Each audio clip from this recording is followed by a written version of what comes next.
मैंने 4-5 दिन पहले मोहन भागवत जी को एक चिट्ठी लिखी थी कि जिस तरह से प्रधानमंत्री मोदी जी इस देश के सबसे भ्रष्ट नेताओं को दूसरी पार्टियों से तोड़ के अपनी पार्टी में शामिल कर रहे हैं, क्या मोहन भागवत जी उनसे सहमत हैं?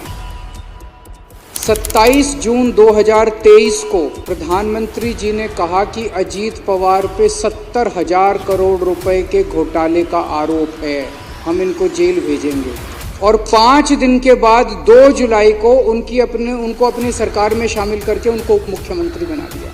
हेमंत बिश्व शर्मा बहुत बड़ा भ्रष्टाचारी है। 22 जुलाई 2015 को और 1 महीने के बाद 23 अगस्त 2015 को उसको अपनी पार्टी में शामिल कर लेते हैं। प्रफुल्ल पटेल एनसीपी के नेता थे, सीबीआई का केस था, ईडी का केस था, दोनों केस बंद करवा दिए मोदी जी ने, अपनी पार्टी में शामिल कर लिया प्रधानमंत्री जी ने। प्रताप सरनायक शिवसेना का नेता था, इस पे ईडी का केस था, ईओडब्ल्यू का केस था, दोनों केस बंद करवा दिए मोदी जी ने, बीजेपी में शामिल कर लिया। हसन मुशर्रफ एनसीपी का नेता था, ईडी का केस था, ठंडे बस्ते में डाल दिया, मोदी जी ने इसको अपनी पार्टी में शामिल कर लिया। भावना गवाली शिवसेना की नेता थी, ईडी का केस था इस पे। यामिनी और यशवंत यादव शिवसेना के नेता थे, ईडी का केस था, इनका केस ठंडे बस्ते में डाल दिया। सीएम रमेश, रविंदर सिंह, संजय सेठ, शुभेंदु अधिकारी, के गीता, शोभन चैटर्जी, छगन भुजबल, कृपा शंकर सिंह, दिगंबर कामत, अशोक चौहान, नवीन जिंदल, तपस रे, अर्चना पाटिल, गीता कोड़े, बाबा सिद्दीकी, ज्योति मिंडा, सुजाना चौधरी।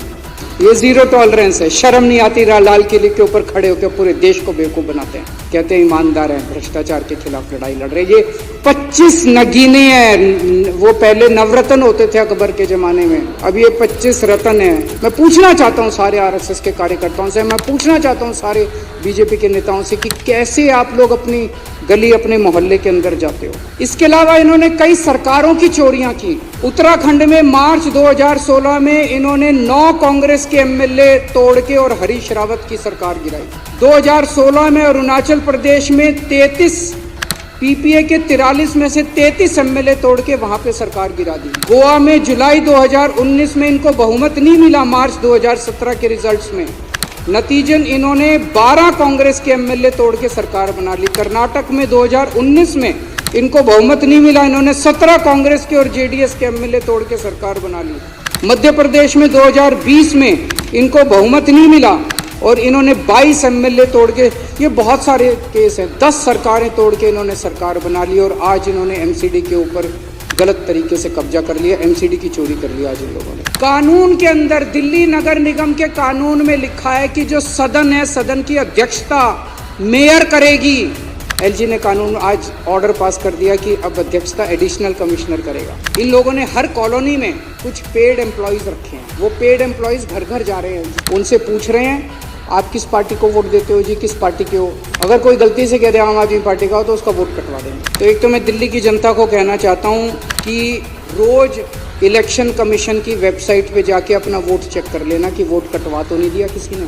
इतनी बुरी राजनीति मैंने कभी नहीं देखी थी। मेरा तो छोटा सा राजनीतिक जीवन है, मैं तो 10-12 साल से ही राजनीति में हूँ, लेकिन इतनी बुरी राजनीति मैंने देश के अंदर कभी नहीं देखी थी। यही मैंने मोहन भागवत जी से पूछा था, क्या मोदी सरकार की बेईमानियों और भ्रष्टाचार का आरएसएस समर्थन करती है?